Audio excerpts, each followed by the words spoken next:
Hijab is a symbol of liberation, not an oppression. Hijab is the sign of modernization. When women are targeted, hijab is a rebellion. Our constitution never asked me to remove my hijab, but fascist regime does. Hijab covers my head, not my brain. Hijab is not just a dress code, it's a sign of modesty. Hijab, not the tool to spread hatred. Hijab is my pride, not Sanghi agenda. Hijab is السلام علیکم ورحمۃ اللہ وبرکاتہ۔ اللہ رب العزت نے قرآن میں ارشاد فرمایا وَقَرْنَ فِي بُيُوتِكُنَّ وَلَا تَبَرَّجْنَ تَبَرُّجَ الْجَاهِلِيَّةِ الْأُولَى۔ اس آیت مبارکہ میں اللہ تعالیٰ ازواج مطہرات کو خطاب فرما کر کے ارشاد فرما رہے ہیں کہ آپ اپنے گھروں میں رہیں اور زمانے جاہلیت کی عورتوں کی طرح بناؤ سنگھار کر کے گھر سے باہر نہ نکلیں۔ سب سے پہلے تو یہاں پر یہ بھی سمجھ لیں کہ عورتوں کو گھر میں قید نہیں کیا جا رہا ہے، بلکہ باہر اس طور پر نکلنے سے منع کیا جا رہا ہے جس سے انسانی شکل میں جو بھیڑیے ہوتے ہیں ان کو حملہ کرنے کا موقع مل سکے۔ اگر باہر نکلنا ہو تو پردے کے ساتھ نکلیں۔ گویا کہ عورت کا پردے کے ساتھ ایک خاص تعلق ہے، اس تعلق کو بیان کیا گیا ہے۔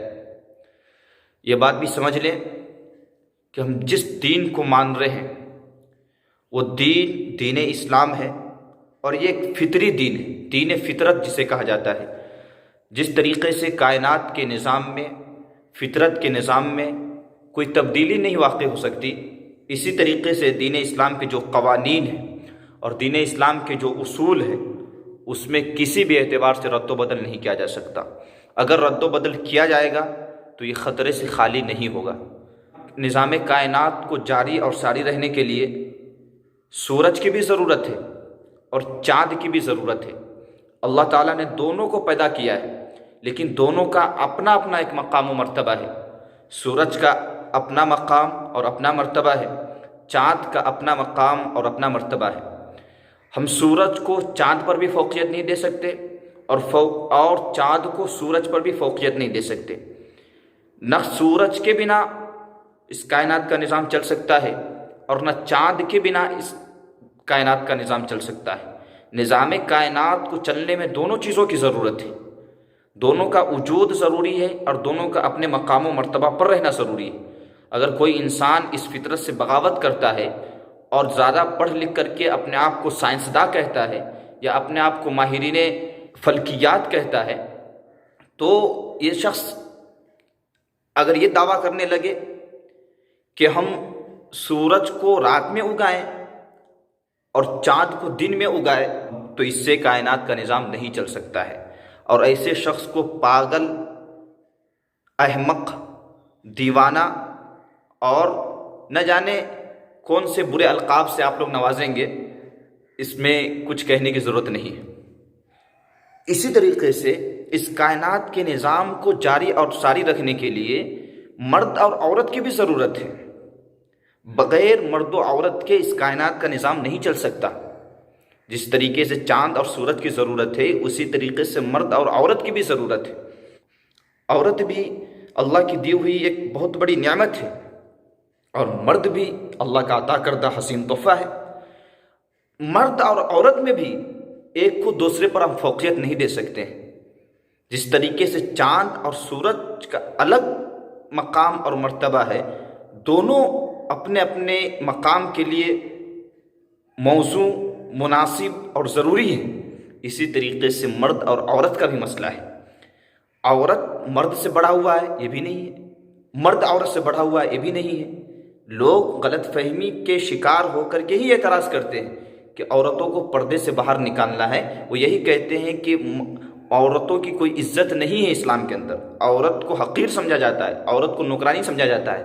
نہیں دوستو، عورت کا بھی ایک مقام و مرتبہ ہے۔ اسلام جتنی عزت کی نگاہ سے عورتوں کو دیکھتی ہے، کوئی اور دھرم اور کوئی اور مذہب نہیں دیکھتا، یہ میں چیلنج کے ساتھ کہہ رہا ہوں۔ لیکن اسلام جو مرد کا مقام ہے اس کو مقام پر رکھتا ہے، اور عورتوں کا جو مقام ہے اس کو اس کی مقام پر رکھتا ہے۔ یعنی اسلام حقیقت میں بتاتا ہے کہ مرد کا کیا مقام ہے، مرد کے لیے کیا موضوع ہے اور مرد کے لیے کیا مناسب ہے، اور عورتوں کا کیا مقام ہے اور عورتوں کے لیے کیا موضوع ہے اور عورتوں کے لیے کیا مناسب ہے۔ یہ ہے فرق۔ اب عورتوں کا پردے کے ساتھ ایک خاص تعلق ہے جو اسلام ہی کہتا ہے، اور یہ ایک ایسی حقیقت ہے کہ آج سے 1400 سال پہلے جب حضور پاک صلی اللہ علیہ وسلم نے یہ آیت تلاوت فرمائی، دین اسلام نے عورتوں کو مقام اور مرتبہ دیا، تو اس کو بلا تفریق مذہب و ملت، یہ ایک ایسی حقیقت تھی جس کو ہر مذہب اور ہر مسلک کے ماننے والوں نے قبول کیا۔ آپ ہندو دھرم میں بھی چلے جائیے، بہت ساری عورتیں آج بھی گھونگھٹ تان کر کے گھر سے نکلتی ہیں، کیونکہ یہ عورت کا ایک فطری عمل ہے۔ اور آج ہم لوگ مغربی تہذیب کے اتنے غلام ہو چکے ہیں کہ آج آزادی نسواں کا نعرہ لگایا جا رہا ہے اور عورتوں کو پردے سے باہر آنے کو کہا جا رہا ہے۔ یہ سراسر فطرت سے بغاوت ہے۔ عورتوں کو پردے سے باہر آنے کے لیے کہنا یہ ایسا ہی ہے جیسے کہ کوئی یہ کہے کہ چاند کو دن میں نکل کر کے دنیا کو روشن کرنا چاہیے، دن میں دنیا کو روشن کرنے کے لیے سورج کافی نہیں ہے۔ کیا اس بات کو عقل تسلیم کرتا ہے؟ اسی طریقے سے عورتوں کو پردے سے باہر کرنا یہ سراسر زیادتی، ناانصافی اور فطرت سے بغاوت ہے، اور ہم ہیں کہ مغربی تہذیب کے غلام بن چکے ہیں۔ مغربی تہذیب کے غلاموں، یاد رکھو کہ آج مغرب اور یورپ اور ویسٹرن کلچر کے نتیجے میں وہاں کا کیا حال ہے، تھوڑا جائزہ لو۔ وہاں کے لوگوں نے اس فطرت سے بغاوت کی، مغربی ممالک نے آزادی نسواں کی تحریک چھیڑی، اور اس کا نتیجہ یہ نکلا کہ آج عورتوں کی وہاں کوئی بھی عزت نہیں ہے، عورتوں کا کوئی وقار اور اس کا کوئی احترام نہیں ہے۔ عورتوں کو جتنی گری نظروں سے مغربی ممالک میں دیکھا جاتا ہے، شاید دنیا کے کسی بھی حصے میں عورتوں کو اتنی گری نگاہوں سے نہیں دیکھا جا رہا۔ آج مغربی ممالک کے اندر عورتیں صرف ایک بکاؤ مال بن کر رہ گئی۔ ارے مغربی تہذیب کے غلاموں، میں تو یہ کہنا چاہتا ہوں کہ تمہاری تہذیب اور تمہارا کلچر ایسا ہونا چاہیے کہ دوسرے لوگ تمہارے غلام بن جائیں، اور تم ہو کہ مغربی ممالک کے تہذیب اور ویسٹرن کلچر کے تم غلام بن رہے ہو۔ اور اسلام کے نظریے کے اعتبار سے عورتوں کا کام گھر کے اندر کا ہے، بچوں کی پرورش کرنا، گھر کی صفائی ستھرائی کا انتظام کرنا، گھر کے اندر امور خانہ داری کو بحسن و خوبی انجام دینا، اور مرد کا کام باہر کا ہے، روزی کمانا۔ چونکہ انسان کو زندگی گزارنے کے لیے دونوں چیزوں کی ضرورت ہے، ایک ضرورت گھر کے اندر کی ہے اور ایک ضرورت گھر کے باہر کی ہے۔ گھر کے باہر کی ضرورتوں کو پورا کرنا یہ مردوں کا کام ہے، اور گھر کے اندر کی ضروریات کو پورا کرنا یہ عورتوں کا کام ہے۔ اور اس سسٹم اور نظام سے معاشرے کے اندر ایک خوشگوار ماحول پیدا ہوتا ہے، بچے کی اچھی پرورش ہوتی ہے، بھائی بہن کے تعلقات ہوتے ہیں، ماں باپ کے رشتوں کی ایک مٹھاس ہوتی ہے۔ گھر کے اندر داخل ہوتے ہی ماں کا چہرہ دیکھ کر کے دل کے اندر ایک نورانیت محسوس ہوتی ہے، سکون اور اطمینان محسوس ہوتا ہے، بیویوں کو دیکھ کر کے فرحت و سرور محسوس ہوتا ہے، بھائی بہن سب سے مل جل کر کے ایک اچھا ماحول بنتا ہے۔ مغربی ممالک نے عورتوں کو پردے سے باہر کیا اور فطرت سے بغاوت کی۔ اس کا نتیجہ یہ نکلا کہ صبح اٹھتے ہی شوہر صاحب اپنے جاب پر چلے جاتے ہیں اور بیوی میڈم صاحبہ وہ اپنے آفس چلی جاتی ہیں، اور جو بچہ پیدا ہوتا ہے اس بچے کو چائلڈ کیئر کے حوالے کر دیا جاتا ہے۔ اب یار خود سمجھیں کہ جو بچہ ماں باپ کی شفقت سے محروم ایک چائلڈ کیئر میں پرورش پا رہا ہو، کیا وہ بچہ ماں باپ کی عزت اور احترام کا گن گائے گا؟ کیا اس کے نظر میں ماں باپ کی کوئی عزت اور کوئی احترام ہوگا؟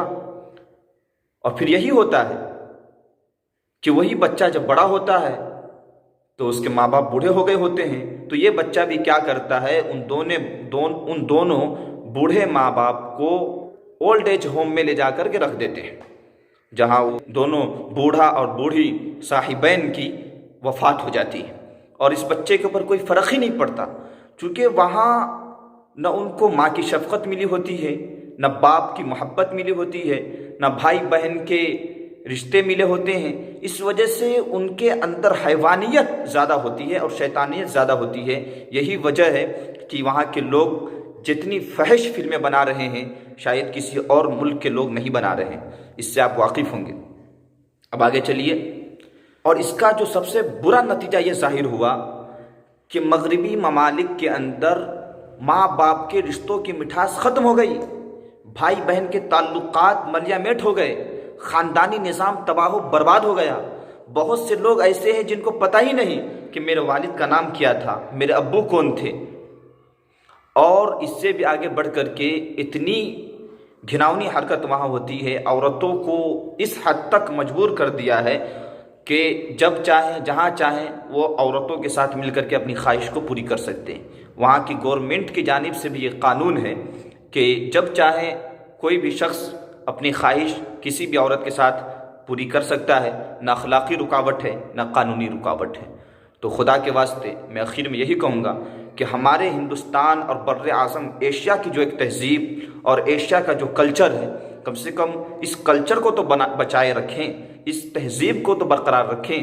ہماری تہذیب کے اندر ہماری مائیں، ہماری بہنیں، چاہے وہ کسی بھی دھرم کے ماننے والی کیوں نہ ہو، وہ ہمیشہ سے پردہ کرتی آئی ہیں، اور وہ ہم کوشش کریں کہ وہ پردہ کرتی رہیں.